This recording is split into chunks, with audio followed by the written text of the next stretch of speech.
నమస్కారం. పవిత్ర వృక్షాలు కార్యక్రమానికి స్వాగతం.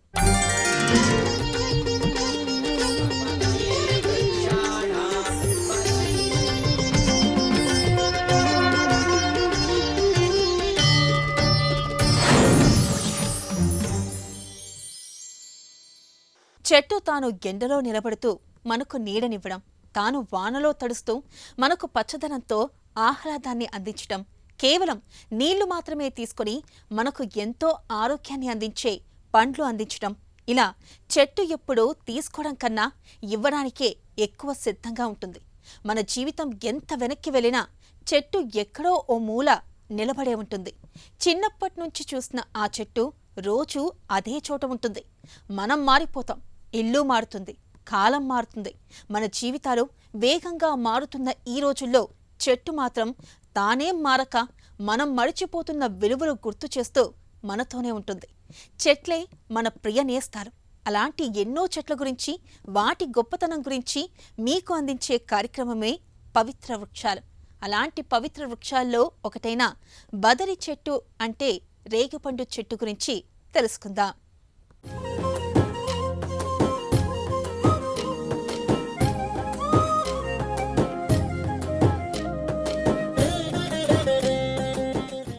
ప్రకృతి చాలా మహనీయమైంది. కాలానికి తగ్గట్టు ఎన్నో అద్భుతమైన పండ్లను మనకందిస్తుంది. అలాగే చలికాలం మొదలైందంటే చాలు, పల్లెటూర్లలో పొలం గట్ల మీద, రోడ్లకి ఇరువైపులా ఎక్కడ పడితే అక్కడ నిండుగా కాయలతో కనిపిస్తాయి రేగి చెట్లు. చూడగానే తినాలి అనిపించేలా నోరూరుస్తాయి. సహజంగా రేగుపండ్లు పుల్లపుల్లగా, తీయతీయగా, కాస్త వగరుగా ఉంటాయి. వీటిని బాణుడికి చిహ్నంగా భావిస్తారు. సంక్రాంతి సమయంలో భోగి రోజున పిల్లలు భోగభాగ్యాలతో తులతూగాలని ఈ రేగిపండ్లను పోస్తారు. కాబట్టి వీటిని భోగి పండ్లు అని కూడా అంటారు. ఇలా సాంప్రదాయాల్లోనే అలాగే సాంప్రదాయ వంట రేగిపండు వడియాలుగా మనకు అన్ని రకాలుగా ఎంతో ప్రీతికరమైన చెట్టు రేగిపండు చెట్టు. అలాంటి రేగిపండు చెట్టు ఆధ్యాత్మికంగా ఎంత పవిత్రమైనదో ప్రముఖ ఆధ్యాత్మికవేత్త శ్రీ కాకునూరి సూర్యనారాయణ మూర్తి గారు ఎంతో స్పష్టంగా వివరించారు. చూసేద్దాం.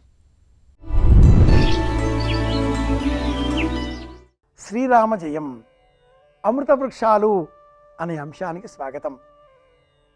శ్రీరామ జయం, శ్రీరామ జయం, శ్రీరామ జయం అని 3 సార్లు చెబితే చాలు. రామ రామ రామ అంటే చాలు, మన మనసు రంజన అన్న పేరిట మారిపోయి రమణీయమైనటువంటి రామశబ్ద ఉచ్చారణతో అమృతమయంగా మారుతుంది. ఈనాటి కాలంలో మనం చూచేటటువంటి ప్రతి చెట్టు, మొక్క, వృక్షం, మహావృక్షం, అమృత వృక్షం, పవిత్ర వృక్షం అన్నింటి ప్రస్తావనలు శ్రీరామాయణంలో ఉన్నాయి.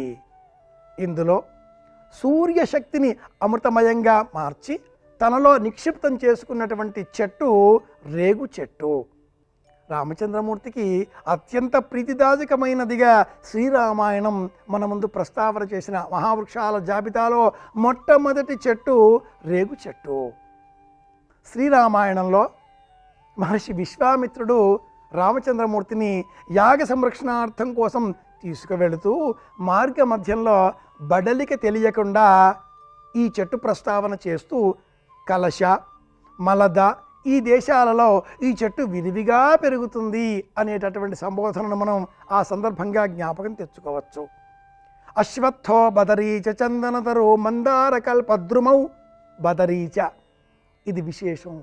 సూర్య సంబంధితమైన కాంతి ఉన్న కారణం చేత రథసప్తమి అనే పండుగ నిర్వహించుకునే సమయంలో తెలుగువారమైన మనమంతా కూడా ఈ రేగు పండ్లను వినియోగిస్తూ ఈ భుజాలపైన, శిరస్సుపైన, కాళ్లపైన ఇలా 7 స్థానాలలో 7 చొప్పున ఆకులను ఉంచి అందులో రేగుపండును ఉంచి ఆ రేగుపండు నేల జారకుండా స్నానం చేసేటటువంటి శరీర శక్తిని, పటుత్వాన్ని, ఏకాగ్రతను మనకు అందే విధంగా ఆ సూర్యనారాయణమూర్తి మన పైన అనుగ్రహాన్ని కురిపించాలి అని చేసేటటువంటి స్తోత్రం మనకందరికీ జ్ఞాపకం ఉన్నదే కదా. కనుక సంక్రాంతి, రథసప్తమి ఈ సందర్భాలలో విరివిగా మనం రేగు పళ్లను వినియోగిస్తూ ఉంటాం. చిన్నారి బాలబాలికలకు సంక్రాంతి పండుగ సందర్భంగా భోగిపళ్ళు పోసే సమయంలో కూడా రేగుపళ్ళనే తప్పనిసరిగా మనం వినియోగిస్తూ ఉంటాం. బదరీ తింత్రిని బిల్వ పాటలి క్రమక కదలీపట శివత్థ ఖర్జూరా, ఈ విధంగా చేసేటటువంటి ఒక వచన క్రమంలో బదరీ నలచరిత్రలో కూడా మనం గమనించవచ్చు. మహాభారతం కూడా ఈ బదరీ రేగుపళ్ళ ప్రస్తావన, రేగు చెట్ల ప్రస్తావనను విశేషంగా చేసిన సందర్భాలు కోకొల్లలుగా చెప్పుకోవాలి. అయితే ఆశ్చర్యకరమైన విషయం ఏమిటి అంటే బదరిక, బదరి అంటే పత్తి చెట్టుకు కూడా ఈ పేరు ఉంది. వృద్ధాప్యం రాకుండా శరీరానికి ఎప్పుడూ నూతన ఉత్సాహాన్ని, ఉద్వేగభరిత శరీర సంభరితమైనటువంటి శక్తిని అందించేటటువంటి శక్తి ఈ బదరీ పండుగ ఉంది. కాబట్టి సూర్యగ్రహ శాంతి నిమిత్తమై బదరీ రేగుపళ్ళను దానం ఇవ్వాలి అనేటట్లుగా జ్యోతిష శాస్త్రం ఒక పరిహారం తెలియజేస్తుంది. సంతానం కోరేటటువంటి వారు, సంతానానికి ఉన్నత స్థాయిలో మంచి అవకాశాలు లభించాలి అనేటటువంటి ఆలోచన కలవారు, సూర్యగ్రహ సంబంధితమైన దోషాలు కలవారు రేగుపళ్ళను దానం ఇవ్వాలి.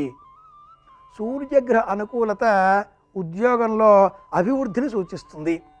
ఉద్యోగంలో అభివృద్ధి లేదా, జీతం పెరగడం లేదా, అధికారులు మీ పైన మాటిమాటికి ఆగ్రహం వ్యక్తం చేస్తున్నారా, పనిచేసేటటువంటి చోట తోటి ఉద్యోగుల సహాయ సహకారాలు లభించడం లేదా, మానసిక ఏకాగ్రత లోపించిందా, ఇలాంటి వారంతా కూడా రేగుపళ్ళను ఖరీదు చేసి అవి లభించే కాలంలో తోటి ఉద్యోగులకు అందజేస్తే తప్పక మంచి ఫలితాలను సాధించుకోగలుగుతారు. విశేషంగా ఉద్యోగ వృద్ధి, విదేశాలకు వెళ్ళాలి, అలాగే ఆదాయ వృద్ధి, డబ్బు బాగా కావాలి, ఇలాంటి అన్ని సందర్భాలు కూడా ఈ రేగు చెట్టు, రేగు పండ్లతో ముడిపడి ఉండడంతో ఈ చెట్టును కాపాడుకోవాల్సిన బాధ్యత మన మీద ఎంతైనా ఉంది. అయితే రేగు చెట్టు ఇంటిలో పెంచకూడదు. ఇంటిలో పెంచవలసినవి, పెంచకూడనివి ఈ విభజన ఎందుకు అంటే చెట్లలో కొన్ని చెట్లు ముళ్ళు కలిగి ఉంటాయి, మరికొన్ని చెట్లు ఆకులు తుంచితే తెల్లని పాల వంటి రసాన్ని స్రవింపజేస్తూ ఉంటాయి. ఈ విధంగా రెండూ ఉండేటటువంటి దోషాలు గల చెట్లను ఇంటిలో పెంచుకొనకూడదు. ముళ్ళు ఉన్న చెట్టు కానీ, పత్రాన్ని త్రుంచితే పాల వంటి తెల్లని జిగురు రసం ద్రవించేటటువంటి లక్షణం గల చెట్లు కానీ ఇంటిలో ఉండకూడదు. వాటిల్లో ఈ రేగు చెట్టు ఒకటి. ముళ్ళుంటాయి కనుక ఇంటిలో రేగు చెట్టు పెంచకూడదు.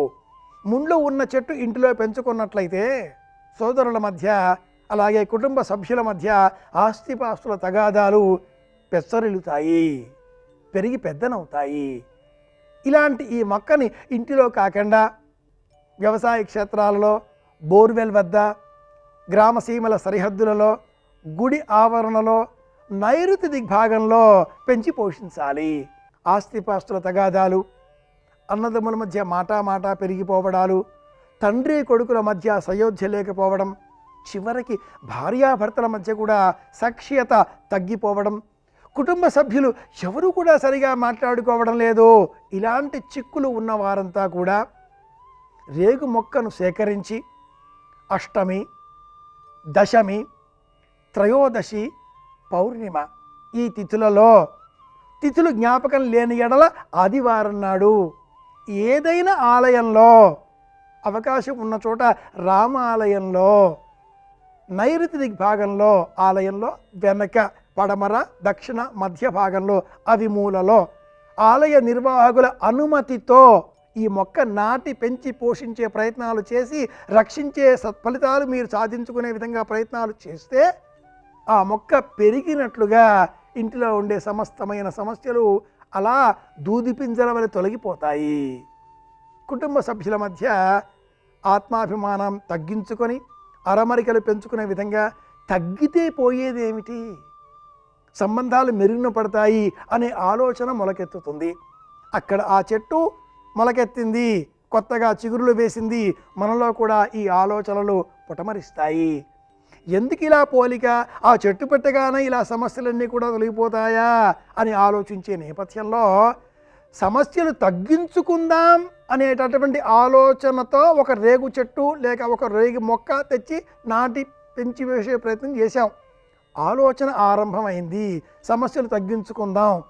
క్రియాత్మకంగా ఆచరణలో ఒక మొక్క నాటడంతో మనోబలం పెరిగి మనమే కాస్త తగ్గి అన్నదమ్ములతో కానీ ఎవరితో అయితే వాగ్వివాదం ఏర్పడిందో వారితో కానీ మనసు విప్పి మాట్లాడుకునే ప్రయత్నం చేస్తాం. మనోబలం పెరిగింది కనుక, ఆత్మవిశ్వాసం కలిగింది కనుక ఈ నేపథ్యంలో ఉద్యోగ వ్యవహారాలు కావచ్చు, ఇంట్లో ఆర్థిక పరిస్థితులు కావచ్చు, బంధువుల మధ్య మనస్పర్ధలు కావచ్చు, వీటన్నింటినీ కూడా తొలగించేటటువంటి శక్తి ఈ రేగు చెట్టుకు ఉంది. ఏ సమస్య లేకపోయినా అశ్విని నుంచి రేవతి వరకు ఉండే 27 నక్షత్రాల వారిలో ఆర్ద్ర నక్షత్రం వాళ్ళు ప్రత్యేకంగా ఈ రేగు మొక్కను పెంచి పోషించాలి. ఆర్ద్ర నక్షత్రానికి చెప్పబడినటువంటి మొక్క రేగు చెట్టు, రేగు మొక్క. అంటే మిథున రాశి వారు సైతం ఈ మొక్కను పెంచి పోషించినట్లయితే అద్భుతమైన ప్రయోజనాన్ని సాధించుకోగలుగుతారు. ఈ నేపథ్యంలో రేగు చెట్టు తెలుసుకున్నాం, కాపాడుకుందాం. మరిన్ని తెలుసుకోవడం కోసం మళ్ళీ కలుసుకుందాం. శుభమస్తు. శ్రీరామ జయం. ఇప్పటి వరకు మనం బదిరి చెట్టు ఆధ్యాత్మిక విశిష్టత, గొప్పతనం గురించి చూసాం కదా. శీతాకాలపు సీజనల్ సమస్యలకు చెక్ పెట్టే రేగిపండు చెట్టు ఆరోగ్యపరంగా, ఔషధంగా ఎంత విలువైనది, ఎటువంటి ఆరోగ్య ప్రయోజనాలను కలిగి ఉంది, ఎన్ని రకాల అనారోగ్య సమస్యలను ఇది దూరం చేస్తుందో మన senior ayurvedic physician doctor Murali Manohar Chirumamilla గారు చెప్పే విషయాల్ని చూసేద్దాం.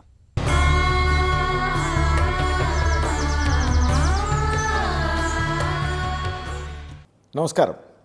ఔషధ వృక్షాలు విభాగంలో ఈ కార్యక్రమంలో మనం తెలుసుకోబోతుంది ఒక అద్భుతమైన చెట్టు గురించి. ఇదే రేగు. ఇది ఒక దివ్యమైన ఔషధం అని చెప్పొచ్చు.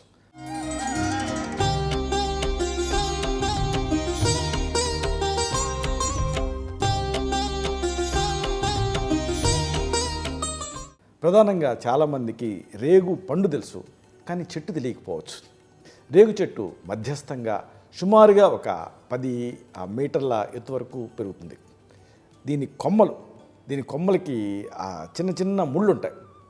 అలాగే ఆకులు కణుపుకి ఒకటి చొప్పున కోలగా ఉంటాయి. ఇక పై భాగం ఆకుపచ్చ రంగులో, అలాగేమో అడుగు భాగం ఏమో బూడిద రంగులో ఉంటుంది ఆకుల విషయంలో. ఇక పువ్వులు లేత ఆకుపచ్చ రంగు కలిగి ఉంటాయి. అలాగే అతి ముఖ్యమైన పండ్లు గుండ్రంగా లేదా కొన్ని చోట్ల కోలగా కూడా ఉంటాయి. లోపల ఒకే ఒక గట్టి గింజ ఉంటుంది.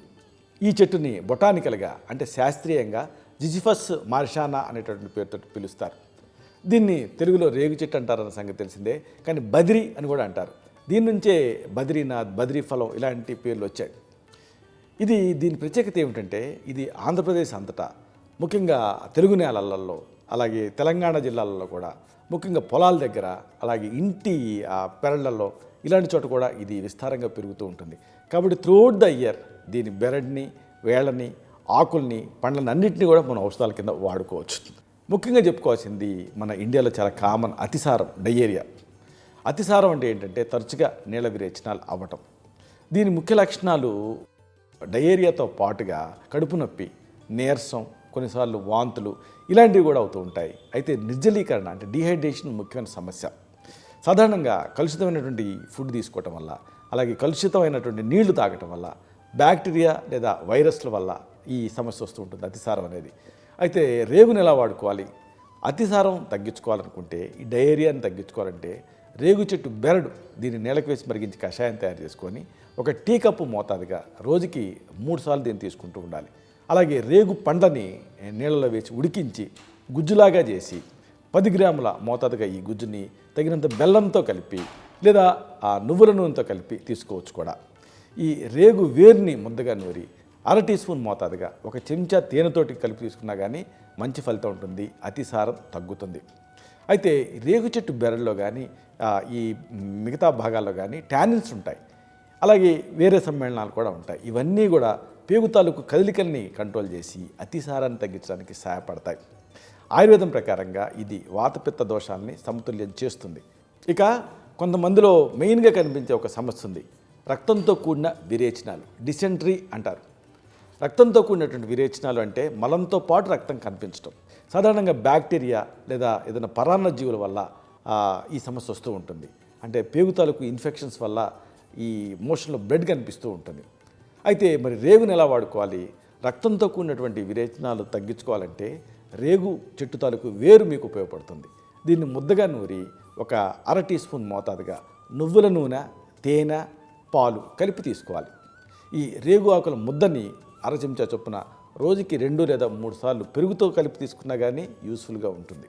అలాగే రేగు చెట్టు మాను బెరడు, దీన్ని నలగొట్టి రసాన్ని తీయాలి.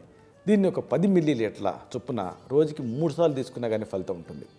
ఈ రేగు వేరు కానీ బెరడు కానీ దీంట్లో రక్తస్రావ నివారణ అంశాలు ఉంటాయి, అంటే యాస్టింజెంట్ ప్రాపర్టీస్ ఉంటాయి. ఇవి రక్తస్రావాన్ని ఆపడానికి సహాయపడతాయి. అలాగే యాంటీ ఇన్ఫ్లమేటరీ తత్వాలు కూడా ఉంటాయి. ఇవి శోధ నివారణగా పనిచేసి లక్షణాలను కంట్రోల్ చేస్తాయి. అలాగే దగ్గు, గొంతు బొంగురు ఇలాంటివి చాలామందిలో మనం చూసేటటువంటి సమస్యలు. సాధారణంగా దగ్గు అనేది ఊపిరితిత్తులో ఉండేటటువంటి ఆ ఇరిటేషన్ని తగ్గించుకోవడానికి మన శరీరం చేసే ప్రయత్నం. సాధారణంగా ఈ రెండు, అంటే దగ్గు కానీ గొంతు బొంగురు కానీ, ఇవి జలుబు, ఫ్లూ, అలాగే ఇన్ఫెక్షన్స్, ఎలర్జీలు, కాలుష్యం ఇలాంటి వాటి వల్ల వస్తూ ఉంటాయి. సరే, మరి రేగుని వాడి ఈ దగ్గుని గొంతు బొంగుని ఎలా తగ్గించుకోవచ్చు అంటే, రేగు ఆకులు వీటిని నెయ్యిలో వేయించాలి, ముద్దగా నూరాలి, 1/2 టీ స్పూన్ మోతాదుగా సైంధవ లవణంతో కలిపి ఇంటర్నల్గా తీసుకోవాలి. అలాగే రేగు గింజల పొడిని పూటకి 3 1/2 చెంచాలు, అంటే ఉదయం, మధ్యాహ్నం, రాత్రి 1/2 teaspoon 1/2 teaspoon 1/2 teaspoon చొప్పున 1/2 కప్పు పెరుగుతోటి కలిపి తీసుకుంటూ ఉంటే, లేదా పెరుగు మీద తేటతో తీసుకుంటూ ఉంటే అప్పుడు మంచి ఫలితం కనిపిస్తుంది. రేగు ఆకుల్లో ఉండేటటువంటి యాంటీ ఇన్ఫ్లమేటరీ తత్వం, అంటే శోధ నివారణ అంశం, అలాగే కఫార తత్వం, ఇవి రెండూ కూడా ఎక్స్పెక్టోరెంట్ లక్షణాలను కలిగి ఉంటాయి. కాబట్టి గొంతు బొంగురు, దగ్గు వీటితోటి తగ్గుతుంది. ఇక వాంతులు ప్రాణ ప్రమాదాన్ని కలిగించే సమస్యలు. ఈ వాంతులు అన్నప్పుడు ఏమిటి అంటే, ఆమాశయంలో ఉండేటటువంటి కంటెంట్స్ అంతా కూడా బయటకు వస్తూ నోటి ద్వారా వస్తూ ఉంటాయి. అంటే ఆహారం విషపూరితం కావటం, కడుపులో ఇన్ఫెక్షన్స్, అలాగే ప్రయాణంలో వికారంగా అనిపించడం, అంటే ఆ కదిలికి వీటికి కొన్నిసార్లు కొన్ని మందులు పడకపోవటం, ఇవన్నీ కూడా కంట్రిబ్యూట్ చేస్తూ ఉంటాయి. అయితే రేగు ఎలా ఉపయోగపడుతుంది ఈ వాంతులు కంట్రోల్ చేయడానికి అంటే, కఫంతో వాంతులు అవుతున్నప్పుడు పుల్లటి రేగుకాయలు వీటిని ఎండబెట్టి పొడి చేసుకొని పూటకి ఒక 1/2 టీ స్పూన్ చొప్పున 3 పూట్ల కూడా నేరేడు పండ్లతోటి కలిపి తీసుకుంటూ ఉండాలి. దీంతో వాంతులు కంట్రోల్ అవుతాయి. ఎందుకంటే రేగు పండ్లలో ఉండేటువంటి కొన్ని ప్రత్యేకమైన సమ్మేళనాలు వాంతులు తగ్గడానికి సహాయపడతాయి. అలాగే స్ప్లీనోమెగాలి, అంటే ప్లీహం పెరుగుదల కొంతమందిలో కనిపిస్తూ ఉంటుంది. ప్లీహం పెరుగుదల అంటే ఏమిటంటే, సాధారణ సైజు కంటే కూడా ఈ స్ప్లీన్ పెరగటం. సాధారణంగా ఇలాంటప్పుడు కడుపులో ఎడంవైపు నొప్పి అనిపిస్తూ ఉంటుంది, లేదా అసౌకర్యం, ఇలాంటి లక్షణాలు కూడా కనిపిస్తూ ఉంటాయి. త్వరగా కడుపు నిండిన భావన కలుగుతూ ఉంటుంది. రక్తహీనత, తరచుగా ఇన్ఫెక్షన్స్ అవ్వటం, ఇలాంటి లక్షణాలు కూడా కనిపిస్తూ ఉంటాయి. మలేరియా, టైఫాయిడ్, రక్త సంబంధిత వ్యాధులు, కాలేయ వ్యాధులు ఇవన్నీ కూడా స్ప్లీనోమెగాలికి కారణాల కింద ఉంటూ ఉంటాయి. అయితే మరి రేగు ఎలా ఉపయోగపడుతుంది, ఎలా వాడుకోవాలి అంటే, స్ప్లీనోమెగాలి ఉన్నప్పుడు, ప్లేహం పెరిగినప్పుడు గుప్పడు రేగు ఆకుల్ని ముద్దగా నూరి నువ్వుల నూనెతోటి కలిపి ఆ స్ప్లీన్ ఎక్కడైతే పెరిగిందో ఆ చోట పైపోతగా వేయాలి, పైపొట్టు కింద వాడాలి. ఈ టైంలో కేవలం పాలు మాత్రమే ఆహారంగా తీసుకుంటూ ఉండాలి. ఈ రేగు ఆకుల్లో ఉండేటువంటి కొన్ని ప్రత్యేకమైన అంశాలు ఆ స్ప్లీనోమెగాలిలో ఉండేటువంటి ఇన్ఫ్లమేషన్ తగ్గించడానికి సహాయపడతాయి. అలాగే మరొక ఆసక్తికరమైన విషయం ఏంటంటే, నోటి పూత, అంటే ఓరల్ అల్సర్స్ కూడా రేగుతో తగ్గుతాయి. నోటిపోత అంటే ఏంటి, నోటి లోపల ఏర్పడేటటువంటి చిన్న చిన్న పుండ్లు. ఇలాంటప్పుడు నోట్లో నొప్పి ఉంటుంది, మంట ఉంటుంది, అలాగే ఆహారం తీసుకోవాలంటే ఇబ్బందిగా కూడా అనిపిస్తూ ఉంటుంది. అయితే ఈ నోటిపోతకి మెయిన్ కాజు అజీర్తి, విటమిన్ల లోపం, మానసిక ఒత్తిళ్లు, కొన్ని రకాల ఇన్ఫెక్షన్స్, ఇవి కంట్రిబ్యూట్ చేసే అవకాశం ఉంది. అయితే రేగు ఎలా వాడుకోవాలి రేగుని అంటే, నోటిపోతని తగ్గించుకోవాలనుకుంటే ఒక అరచెయ్యి వెడల్పు ఉన్నంత రేగు పట్టని తీసుకొని దీన్ని మెత్తగా ముద్దగా నూరాలి. సైంధవ లవణంతో కలిపి నోటి లోపల అప్లై చేయాలి. ఈ రేగు బెరడ్లో టానిన్స్ ఉంటాయి. ఇవి యాంటీ ఇన్ఫ్లమేటరీ కదా పనిచేస్తాయి, అలాగే యాంటీసెప్టిక్ కింద పనిచేస్తాయి. దీంతో నోటి పూత తగ్గుతుంది. అలాగే మరొక ఆసక్తికరమైన విషయం, చికెన్ పాక్స్ని కూడా ఈ రేగుతో తగ్గించుకోవచ్చు. చికెన్ పాక్స్ అంటే ఏమిటి, వైరస్ వల్ల వచ్చేటటువంటి ఒక అంటువ్యాధి.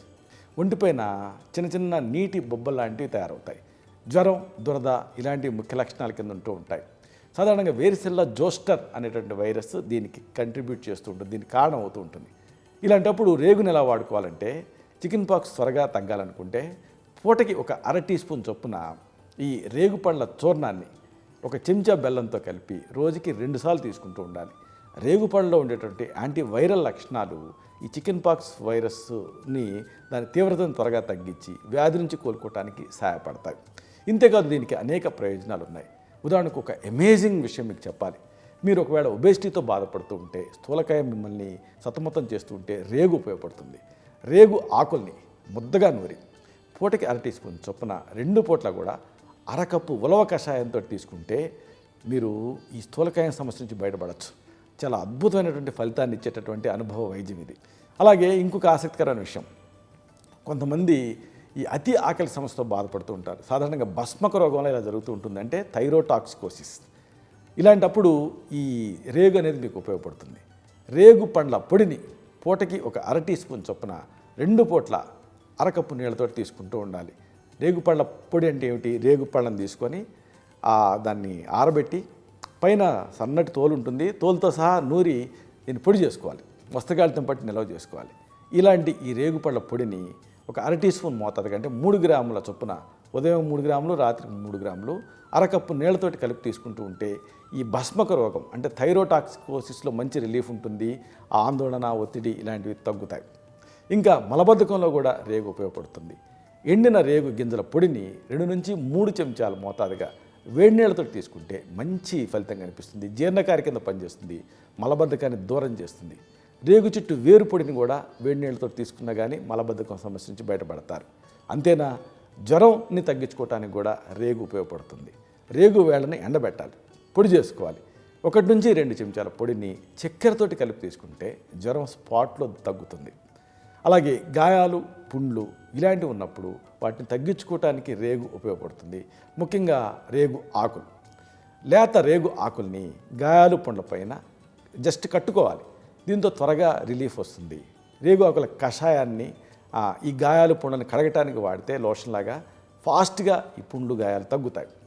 ఇంకొక విషయం, గొంతు నొప్పి, గొంతు వాపు అంటే సోర్ త్రోట్ కానీ లేకపోతే స్వెల్లింగ్ కానీ ఇలాంటివి ఉన్నప్పుడు కూడా రేగు మీకు ఉపయోగపడుతుంది.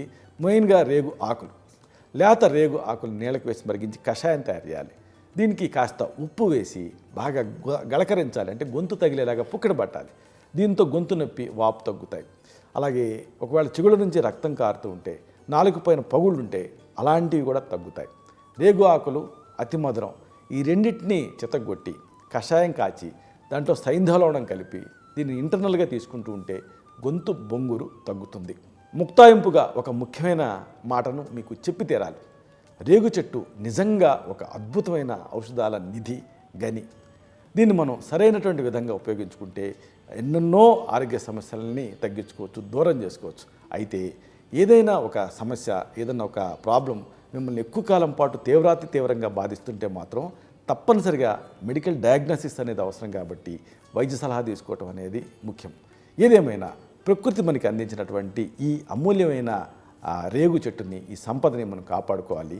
దీంతో అది మన ఆరోగ్యాన్ని కాపాడుతుంది. ఓం ధన్వంతరాయే నమః. బదిరి చెట్టు గురించి ఎన్నో విలువైన ఆధ్యాత్మిక అలాగే ఔషధ విలువల గురించి తెలుసుకున్నాం కదా. మరో ఎపిసోడ్లో మరో పవిత్ర వృక్షం గురించి తెలుసుకుందాం. అంతవరకు సెలవు, నమస్కారం.